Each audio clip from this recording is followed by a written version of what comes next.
करके स्ट्रैटेजी अब दोनों तरफ बन रही है, लेकिन क्लैश ऑफ टाइटन्स जिसे हम कह रहे हैं, हरीश साल्वे वर्सेस अभिषेक मनु सिंघवी, देवदत्त कामत भी होंगे सिंघवी के साथ। ये जो वकीलों की फौज आज दोनों ही पक्षों को कोर्ट में रखेगी, और इसीलिए हमने दो वकील आज तक पर भी लाइव किए हैं। नवीन चोमल हमारे साथ जुड़े हुए हैं, लेकिन आभा सिंह जी मैं आपके साथ शुरुआत करना चाहती हूं।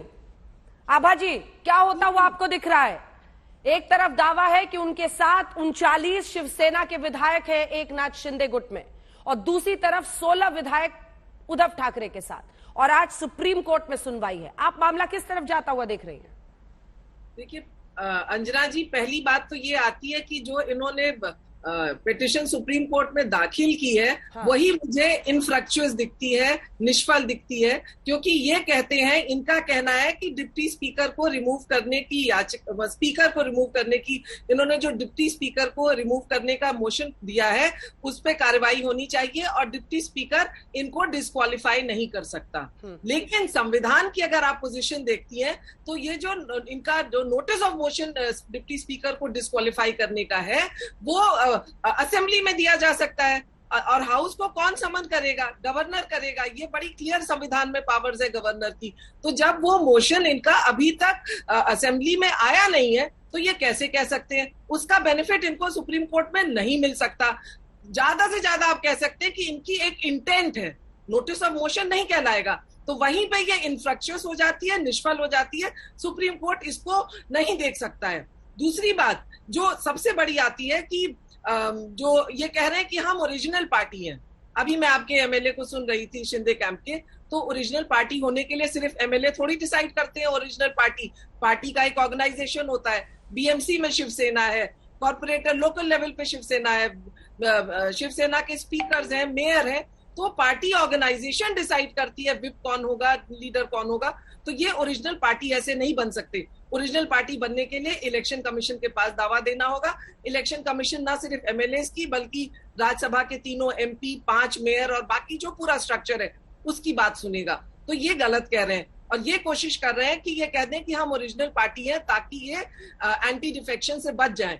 लेकिन ये नहीं बच सकते। जो ये बार बार कह रहे हैं कि हम बाला साहब ठाकरे के फॉलोअर्स हैं, उद्धव ठाकरे के फॉलोअर्स हैं, क्योंकि ये जानते हैं चुनाव ये जीते हैं शिवसेना के सिंबल पे, और आज अगर ये इस शिवसेना को ही डंप करेंगे तो ये मराठी अस्मिता पे चोट पहुंचाएंगे और अगला चुनाव ये नहीं जीतेंगे। पर ये शिवसेना को तो डंप नहीं कर रहे हैं, ये उद्धव ठाकरे को डंप कर रहे हैं। ये उनके नेतृत्व में लिए हुए फैसले, क्या ये मुमकिन है?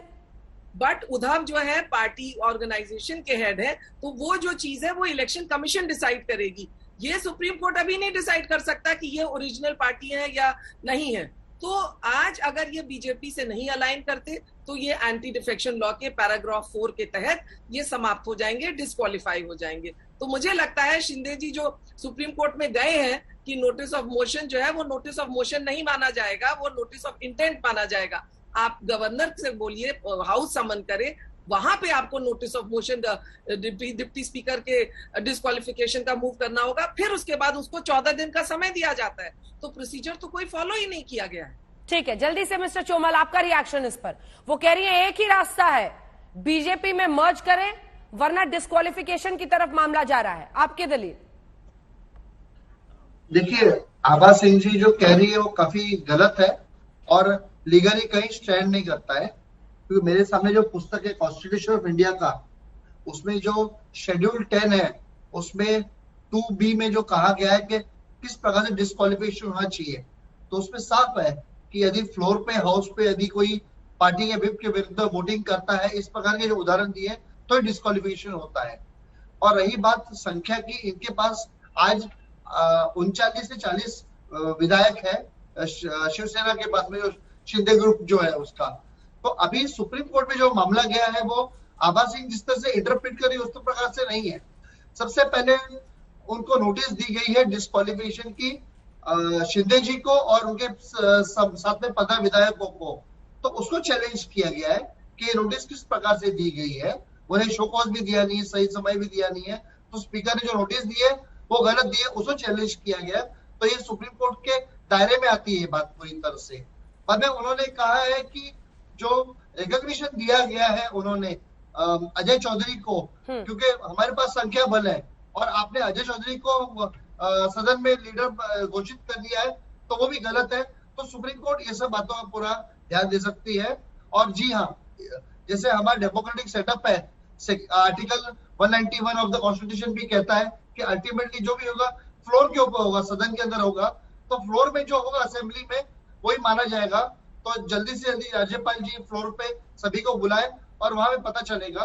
और रही बात एंटी डिफेक्शन लॉ की, तो मैं आभा सिंह से सहमत नहीं हूँ। एंटी डिफेक्शन लॉ तब लागू होगा जब फ्लोर पे इन्होंने पार्टी व्हिप के विरुद्ध में कोई बात किया होगा, कार्य किया होगा, जैसे वोटिंग व्हिप के विरुद्ध में दी होगी। परंतु इनके पास आज संख्या बल है करीब 40 विधायकों का। और दूसरी बात चाहूंगी कि नवीन चोमल जो कह रहे हैं 2A, पैराग्राफ 2 के बाद पैराग्राफ 4 आता है। पैराग्राफ 2 जो है disqualification on ground of defection की बात करता है। उसमें 2 पार्ट है, एक कहता है voluntarily give up his membership, और दूसरा कहता है इफ ही वोट्स और abstains from voting in such house contrary to the direction. लेकिन आभा जी इन्होंने कोई वॉलंटरी मेंबरशिप दी नहीं है।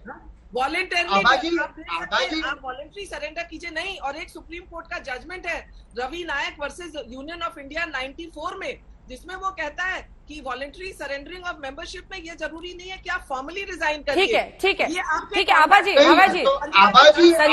संजय शर्मा आप देख रहे हैं यहाँ पर ये हाल है, तो अंदर क्या होगा लोग सोच सकते हैं, कल्पना कर सकते हैं।